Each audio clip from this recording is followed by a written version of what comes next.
അസ്സലാമു അലൈക്കും വറഹ്മത്തുള്ളാഹി വബറകാതുഹു.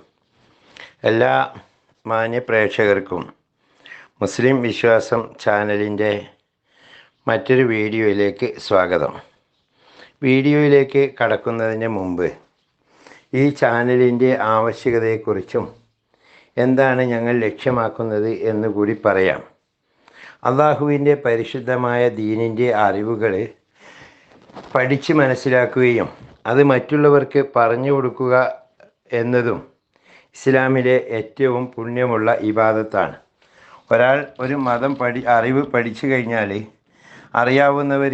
അറിയാത്തവർക്ക് പറഞ്ഞു കൊടുക്കണമെന്ന് നമ്മെ ഉത്ബോധിപ്പിക്കുന്ന നിരവധിയായ ഹദീസുകളുണ്ട്. ആയതിൻ്റെ അടിസ്ഥാനത്തിൽ നമുക്ക് പണ്ട് കാലങ്ങളിലൊക്കെ നമുക്ക് മതപരമായ അറിവ് പഠിക്കാൻ ഒരുപാട് അവസരങ്ങളുണ്ടായിരുന്നു.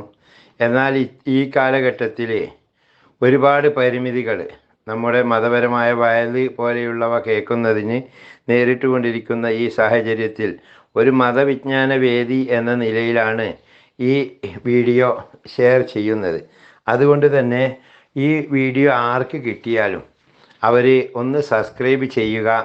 അതുപോലെ തന്നെ മറ്റെന്തെങ്കിലും നിങ്ങൾക്ക് അറിയാനുള്ള അറിവുകൾ വല്ലതുമുണ്ടെങ്കിൽ അത് കമൻറ്റ് ബോക്സിൽ രേഖപ്പെടുത്തുക, ഷെയർ ചെയ്യുക, ലൈക്ക് ചെയ്യുക മുതലായവ ചെയ്താൽ കൂടുതൽ ആളുകളിലേക്ക് എത്തിക്കാൻ കഴിയും എന്ന മുഖവുരയോടു കൂടെയാണ് ഞങ്ങൾ വീഡിയോയിലേക്ക് കടക്കുന്നത്. ഈ വീഡിയോ ശ്രദ്ധിച്ച് കേൾക്കാം. മരണവും ഖബറും ഒരു വിശ്വാസിയെ സംബന്ധിച്ചിടത്തോളം അങ്ങേയറ്റം ഭയപ്പെടേണ്ട രണ്ട് ജീവിത സാഹചര്യങ്ങളാണ്. ആദം അലൈഹിസ്സലാം മുതൽ ഇത്ര കാലവും ഒരുപാട് പേര് ഈ ലോകത്ത് ജീവിക്കുകയും മരണപ്പെടുകയും ചെയ്തു. അതിൽ ലോകം അടക്കി ഭരിച്ച ചക്രവർത്തിമാര്, പേരുകേട്ട സുൽത്താൻമാര്, ഒരുപാട് ബുദ്ധിജീവികൾ, സാഹിത്യകാരന്മാര് എന്ന് തുടങ്ങി ലോകത്തെ അത്ഭുതപ്പെടുത്തിയ ആ കാലഘട്ടത്തിലെ ജനങ്ങളെ കിടിലം കൊള്ളിച്ച നിരവധി ആളുകൾ കീഴടങ്ങിയ ഒരു സംഭവമാണ് മരണമെന്നതും അവർ ഖബറടക്കം ചെയ്യപ്പെട്ടു എന്നതും. അവരുടെ കസേരയ്ക്ക് ചുറ്റി നിന്ന പലരും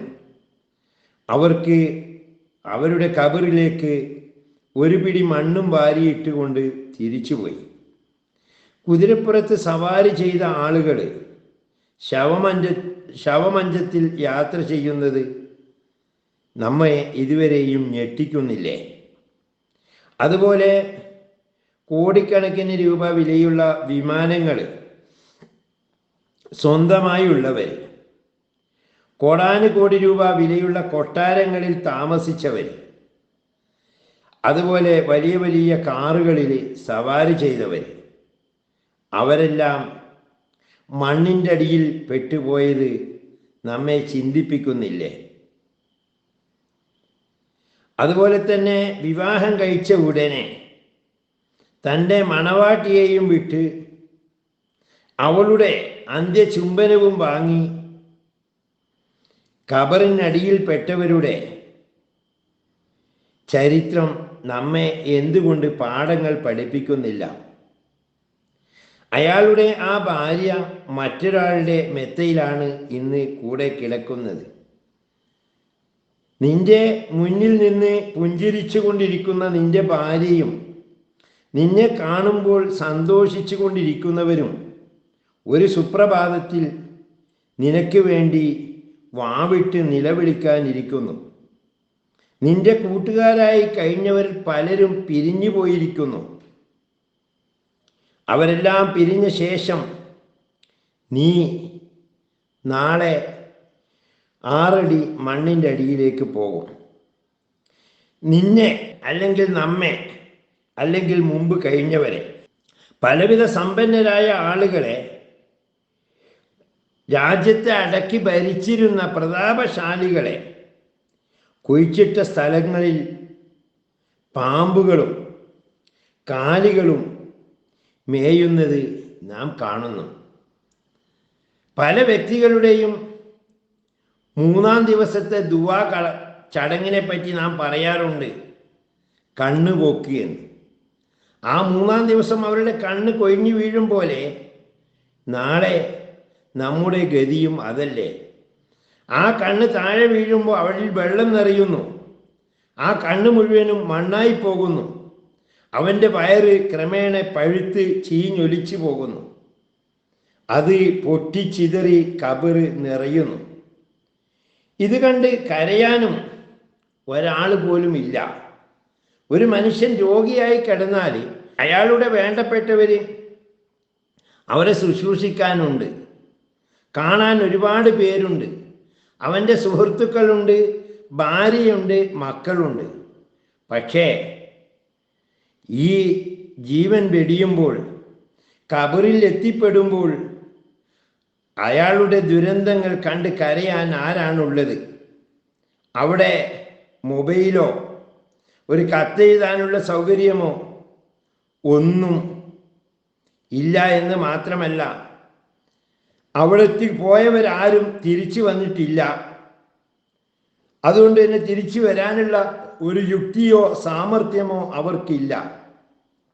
അവർ അതിൽ നിസ്സഹായരായി കഴിഞ്ഞു കൂടിക്കൊണ്ടിരിക്കുന്നു. പുറമേയുള്ളവർ അവർക്ക് സുഖമാണെന്ന് കരുതുന്നു, പ്രതീക്ഷിക്കുന്നു.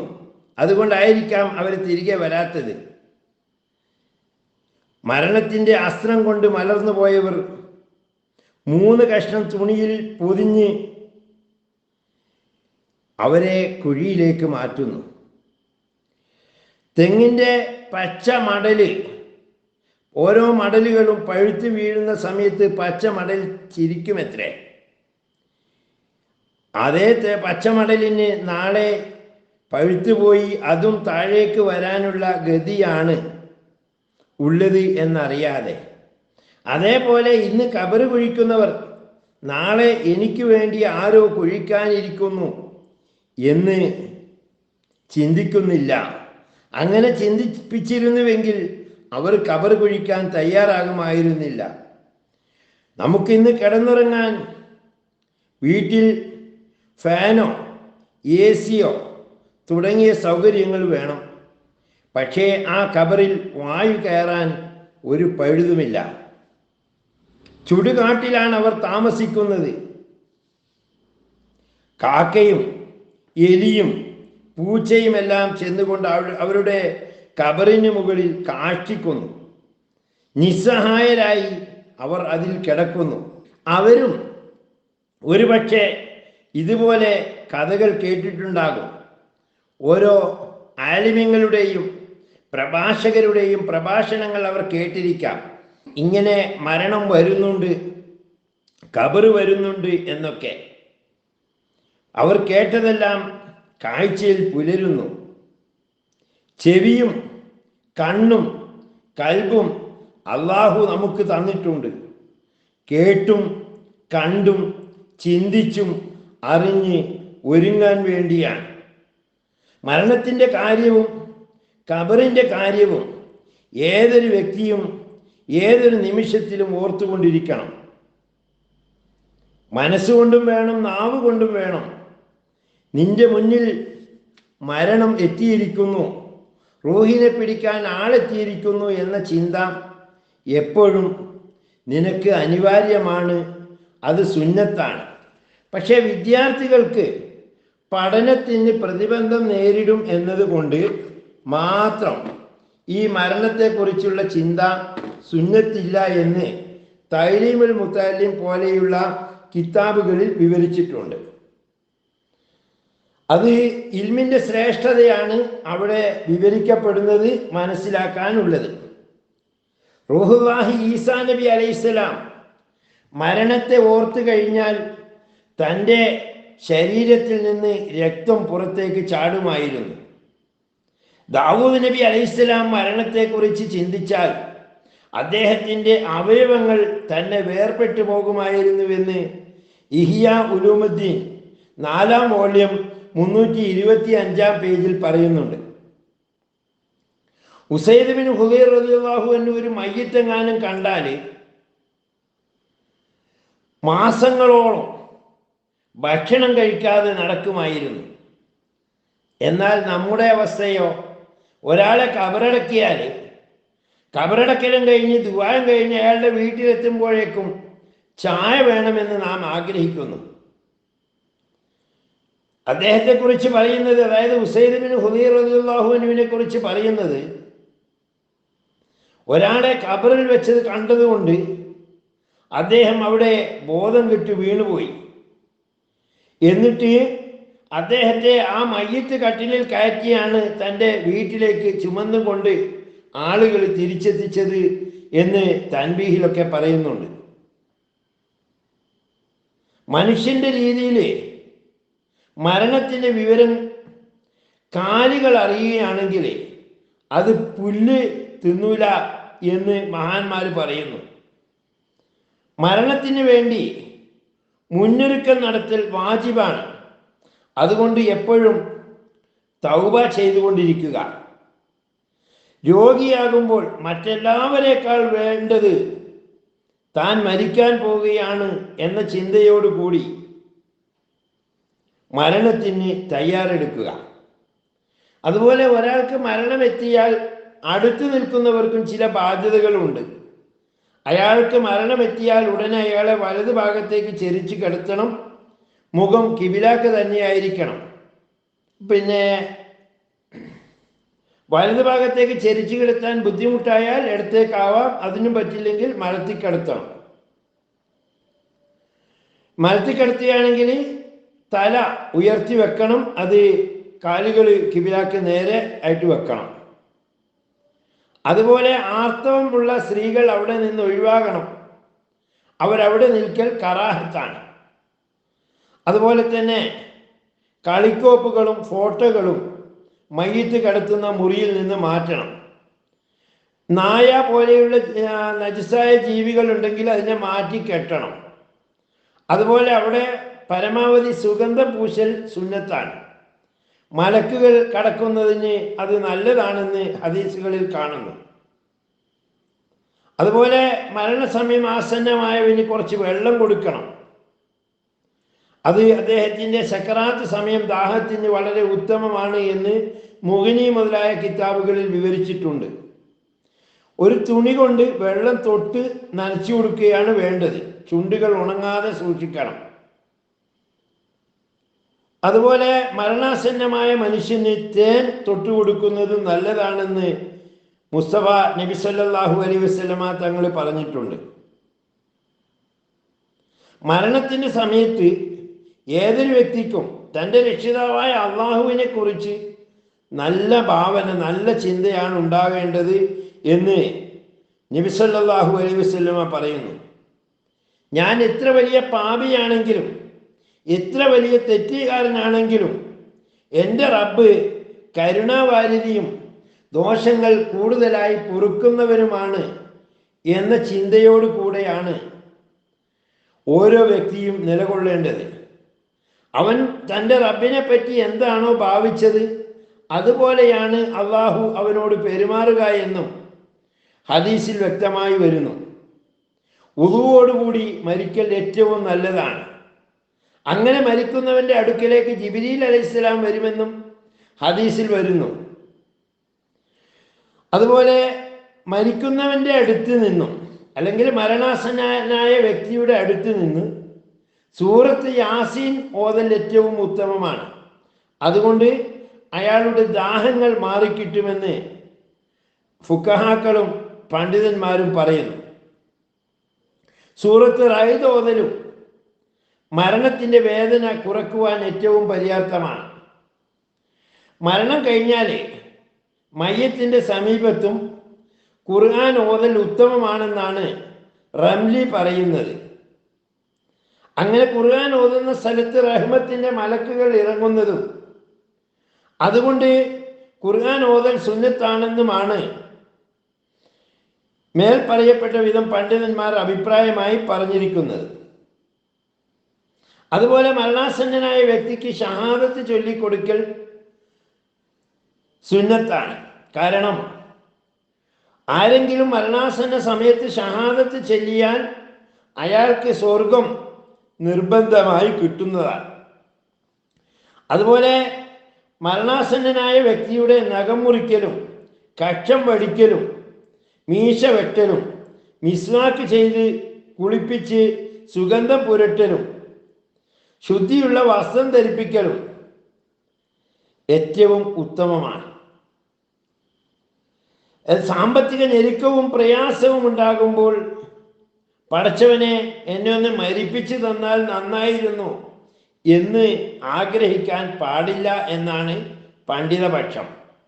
അതേസമയം താൻ ജീവിക്കുകയാണെങ്കിൽ തൻ്റെ ദീനിന് പ്രയാസമാകും, താൻ ഈമാനില്ലാതെ നഷ്ടപ്പെടുന്ന മരിച്ചു പോകുന്ന സാഹചര്യം ഉണ്ടാകും എന്ന് ഭയപ്പെടുന്നവർക്ക് അങ്ങനെ പരലോക ലക്ഷ്യം കരുതി ഇത്തരത്തിൽ ആഗ്രഹിക്കുന്നതിന് കുഴപ്പമില്ല എന്നും അത് രക്തസാക്ഷിത്വം വഹിക്കുന്നത് പോലെയാണെന്നും അത് സുന്നത്താണെന്നും ബുജൈറമി പോലെയുള്ള കിതാബുകളിൽ പറയുന്നു. അതുപോലെ പവിത്രമാക്കപ്പെട്ട രാജ്യങ്ങളിൽ വെച്ച് മരിക്കൽ നല്ലതാണ്, അതിനാഗ്രഹിക്കലും നല്ലതാണ്. മദീനയിൽ വെച്ച് മരിക്കണം എന്നൊക്കെ, മക്കയിൽ വെച്ച് ഹറമിൻ്റെ അടുത്ത് വെച്ച് മരിക്കണം എന്നൊക്കെ ആഗ്രഹിക്കൽ നല്ലതാണെന്നാണ് അസ്നൽ മത്താലിബ് എന്ന ഗ്രന്ഥത്തിൽ പറയുന്നത്. ഇനി ഒരു വ്യക്തി മരിക്കുമ്പോൾ അയാളുടെ മരണം നല്ലതാണ് എന്നതിന് ചില ലക്ഷണങ്ങൾ പറയുന്നുണ്ട്. അയാളുടെ നെറ്റിത്തടം വിയർക്കുക, കണ്ണിൽ നിന്ന് വലിയ തോതിൽ വെള്ളമൊലിക്കുക, മൂക്കിൻ്റെ ദ്വാരം വീർത്ത് കാണുക, ഇതൊക്കെ തന്നെയാണ് നല്ല രീതിയിലുള്ള മരണത്തിൻ്റെ ലക്ഷണമായി പറയപ്പെടുന്നത്. ഒട്ടകത്തെ അറുത്തിട്ട പോലെ വലിക്കുന്നതും കവിൾ വായിൽ നിന്നും പതയിറങ്ങി വരുന്നതും അയാളുടെ ശരീരത്തിൻ്റെ നിറം മൊത്തം മാറി ചുവന്ന് കാണുന്നതും ദുർലക്ഷണം എന്നാണ് ചില ഹദീസുകളിൽ കാണുന്നത്. ഒരു വ്യക്തി മരിച്ചാൽ ഉടനെ തന്നെ അയാളുടെ 2 കണ്ണുകളും അടച്ചു കൊടുക്കണം. അത് കുരുടന്റെ കണ്ണാണെങ്കിലും അങ്ങനെ ചെയ്യണം. നബി സല്ലല്ലാഹു അലൈഹി വസല്ലമ ഇത്തരത്തിൽ ചെയ്തതായ നിരവധി സംഭവങ്ങൾ ഹദീസിൽ വന്നിട്ടുണ്ട്. അതുപോലെ കണ്ണടക്കാതിരുന്നാൽ അതൊരു അഭംഗിയുള്ള വിരൂപരൂപമായി മാറും, അത് കാണികൾ പഴിക്കാനും ഇടവരും, അത് വൻദോഷമായി മാറും എന്നാണ് നബി ഇതിനെക്കുറിച്ച് പ്രതികരിച്ചത്. ഒരു നാട കൊണ്ടോ മറ്റോ തലയോട് താടി ചേർത്ത് കെട്ടണം. വായിലേക്ക് പ്രാണികളൊന്നും കടക്കാൻ വേണ്ടിയാണ് അങ്ങനെ ചെയ്യുന്നത്. അതുപോലെ ഒരാൾ മരിച്ചാൽ അയാളുടെ ശരീരത്തിന് ജോയിൻറ്റുകളൊക്കെ മയമാക്കി കൊടുക്കണം. സൗകര്യമായി കുളിപ്പിക്കാൻ അത് നല്ലതാണ്. അതുകൊണ്ട് കാലും കൈയും വിരലൊക്കെ മടക്കി നിർത്തി ഒന്ന് മയപ്പെടുത്തി വെക്കണം. അത് മരിച്ച ഉടനെ മൗത്തിൻ്റെ ചൂട് ആറുന്നതിന് മുമ്പേ തന്നെ ചെയ്യലാണ് ഏറ്റവും നല്ലത്. അങ്ങനെയൊക്കെ പ്രമുഖ ഗ്രന്ഥങ്ങളിൽ വിവരിച്ചിട്ടുണ്ട്. അയാളെ ഡ്രസ്സ് മാറ്റണമെങ്കിൽ ആദ്യം അയാളുടെ ശരീരം മൊത്തം ഒരു തുണി വിരിച്ച് മൂടണം. അതിൻ്റെ ശേഷം വേണം നൈസായ കട്ടി കുറഞ്ഞ തുണി കൊണ്ട് അയാളെ ധരിപ്പിക്കാൻ. അതുപോലെ വസ്ത്രം ധരിപ്പിച്ചിട്ട് കുളിപ്പിക്കണം. നജസ് എന്തെങ്കിലും ഉണ്ടെങ്കിൽ ആ ഡ്രസ്സ് അയാളെ പുറപ്പിച്ച അല്ലെങ്കിൽ ആദ്യം തന്നെ ധരിപ്പിച്ച ആ ഡ്രസ്സ് മാറ്റിക്കളയണം, നജസ് എന്തെങ്കിലും ഉണ്ടെങ്കിൽ. അതുപോലെ കുളിപ്പിക്കാൻ സമയം ഏറ്റവും നല്ലത് അയാളുടെ ഏറ്റവും അടുത്ത ബന്ധുക്കൾ, അതായത് മക്കളോ പോലെയുള്ളവരാണ് കുളിപ്പിക്കാൻ എടുക്കേണ്ടത്. അതുപോലെ തന്നെ ഉയർന്ന സ്ഥലത്ത് കയറ്റി കിടത്തിയാണ് കുളിപ്പിക്കേണ്ടത്. നിലത്ത് കിടന്ന് നനവേൽക്കാത്ത രൂപത്തിൽ ചെയ്യണം. ഇങ്ങനെയൊക്കെ ഫുഖഹാക്കൾ ഫിഖഹിൻ്റെ കിതാബുകളിൽ നിരവധിയായ സാഹചര്യങ്ങളിൽ വിവരിച്ചിട്ടുണ്ട്. അതുപോലെ മരിച്ച ഉടനെ വയറിൻ്റെ മുകളിൽ ചെറിയ പാര എന്തെങ്കിലും വെക്കുക, ആ വയറ് വീർക്കാതിരിക്കാൻ ഏറ്റവും നല്ലതാണ്. അതുപോലെ മുണ്ടിൻ്റെ അടിയിലോ മുകളിലോ വെക്കണം എന്നുള്ള കാര്യത്തിൽ പണ്ഡിതന്മാർക്കിടയിൽ അഭിപ്രായ വ്യത്യാസം ഉണ്ടെങ്കിലും അത് തുണീൻ്റെ അടിയിൽ വെക്കലാണ് ഏറ്റവും നല്ലത്. ഇങ്ങനെ മരണവുമായി ബന്ധപ്പെട്ട ഒരുപാട് കാര്യങ്ങൾ നാം ഓർക്കാൻ എപ്പോഴും ഓർക്കേണ്ട നിരവധി കാര്യങ്ങളുണ്ട്. അംർ ബിൻ ആസി റളിയല്ലാഹു അൻഹുവിന് മരണമാസന്നമായ സമയം മകൻ അബ്ദുള്ളയോട് അദ്ദേഹം പറഞ്ഞു, ഞാൻ ഒരു ഘട്ടത്തിൽ നബി സല്ലല്ലാഹു അലൈഹി വസല്ലമ തങ്ങളുടെ ശത്രുവായിരുന്നു. നബിയെ കൊല്ലാൻ വരെ ഞാൻ പ്രോത്സാഹിപ്പിച്ചിരുന്നു. അന്നെങ്ങാനും എൻ്റെ മരണം വന്നു പോയിരുന്നെങ്കിലോ ഞാൻ തീരാത്ത ഖേദത്തിന് ഉടമയാകുമായിരുന്നു. പിന്നെ അള്ളാഹു എനിക്ക് ഹിദായത്ത് തന്നു. അത് കാരണം നബിയോട് എനിക്ക് വലിയ സ്നേഹമുണ്ടായി. നബി തങ്ങളുടെ സൈന്യത്തിൽ എന്നെ നേതാവാക്കി അയക്കുന്നതിന് പലപ്പോഴും ഇടയായി. അക്കാലത്തൊന്നിലും എനിക്ക് മരണം വന്നില്ലല്ലോ. അങ്ങനെ ഒരു ഭാഗ്യം കിട്ടിയിരുന്നെങ്കിൽ എനിക്ക് അത് നഷ്ടമായി പോയല്ലോ.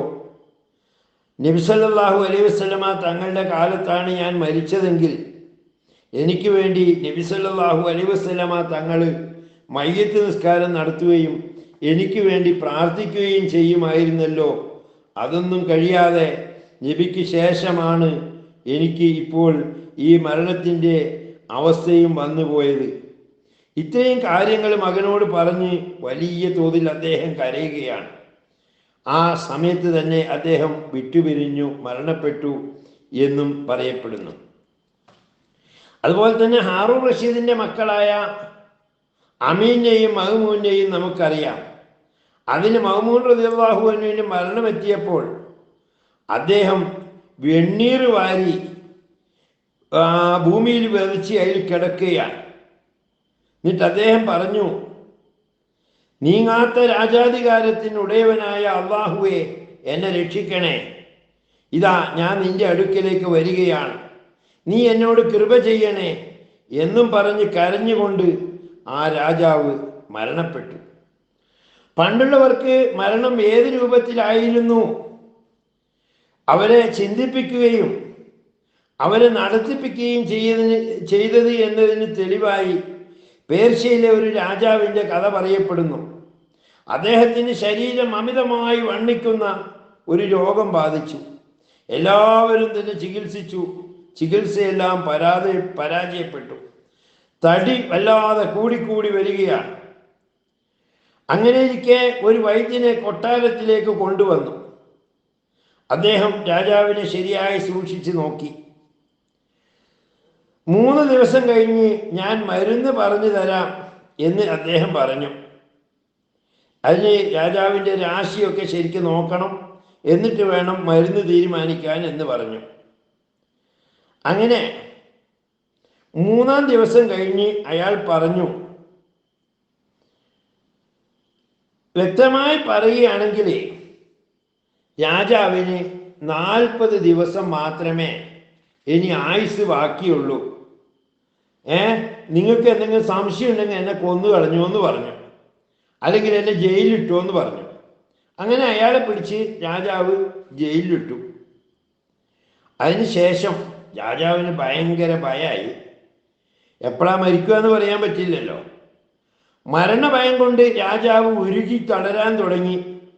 അദ്ദേഹത്തിൻ്റെ കളിയും വിനോദവും മറ്റ് ദുർമാർഗങ്ങളും മദ്യപാനം എല്ലാം പാടെ ഒഴിഞ്ഞ് തളർന്നു. രാജാവ് അങ്ങേയറ്റം ദുഃഖിതനാണ്. 40 ദിവസം മാത്രമേ ഉള്ളൂ. അങ്ങനെ ദിവസങ്ങൾ ഇങ്ങനെ ദുഃഖത്തോടു കൂടി നീങ്ങി അദ്ദേഹത്തിൻ്റെ ശരീരം മെലിഞ്ഞ് 40 ദിവസമായി. അങ്ങനെ 40-ാം ദിവസം ആ വൈദ്യനെ ജയിലിൽ നിന്ന് ഇറക്കി രാജാവിൻ്റെ മുന്നിൽ എത്തിച്ചു. എന്നിട്ട് അയാളോട് ചോദിച്ചു, നിങ്ങളെന്നെ പറഞ്ഞ് മരിച്ചു പോകും, ഞാനിതാ ജീവനോടെ ഇരിക്കുന്നു. രാജാവിനോട് ആ വൈദ്യൻ പറഞ്ഞത്, താങ്കളുടെ തടി കുറക്കുന്നതിന് ഇതല്ലാതെ മറ്റൊരു വഴി ഞാൻ കാണുന്നില്ല എന്നാണ്. ഇതിന് മരുന്ന് എന്ത് ചെയ്താലും ഫലം കിട്ടൂല. ഈ യുക്തി കൊണ്ടാണ് എനിക്ക് താങ്കളെ ചികിത്സിക്കാൻ കഴിഞ്ഞത് എന്ന് പറഞ്ഞപ്പോൾ രാജാവ് വലിയ സന്തോഷത്തോടെ അദ്ദേഹത്തിന് ഒരുപാട് സമ്മാനങ്ങളൊക്കെ കൊടുത്ത് പറഞ്ഞയച്ചു എന്നാണ് ഇതിൻ്റെ പശ്ചാത്തലം. അപ്പോൾ മുൻഗാമികളായ ആളുകൾ മരണത്തെക്കുറിച്ചും ഖബറിനെക്കുറിച്ചും ഏത് രൂപത്തിലായിരുന്നു ചിന്തിച്ചിരുന്നത് എന്ന് ഇതിൽ നിന്ന് നമുക്ക് മനസ്സിലാക്കാം. വീഡിയോ ദൈർഘ്യമാകുന്നത് കൊണ്ട് ബാക്കിയുള്ള ഭാഗങ്ങൾ അടുത്ത ഘട്ടത്തിൽ പറയാം ഇൻഷാ അല്ലാഹ്. അള്ളാഹു ഈമാൻ സലാമത്തായി അള്ളാഹുവിനെ വിശ്വസിച്ച് സത്യദീനിൽ ഉൾക്കൊണ്ടുകൊണ്ട് മരണം പ്രാപിക്കുവാൻ നമ്മെ അനുഗ്രഹിക്കട്ടെ. നമ്മുടെ ഖബർ ജീവിതം വിശാലമാക്കി തരട്ടെ. വാഹിർ ദഅ്വാനാ അൽഹംദുലില്ലാഹി റബ്ബിൽ ആലമീൻ. അസ്സലാമു അലൈക്കും വറഹ്മത്തുള്ളാഹി വബറകാതുഹു.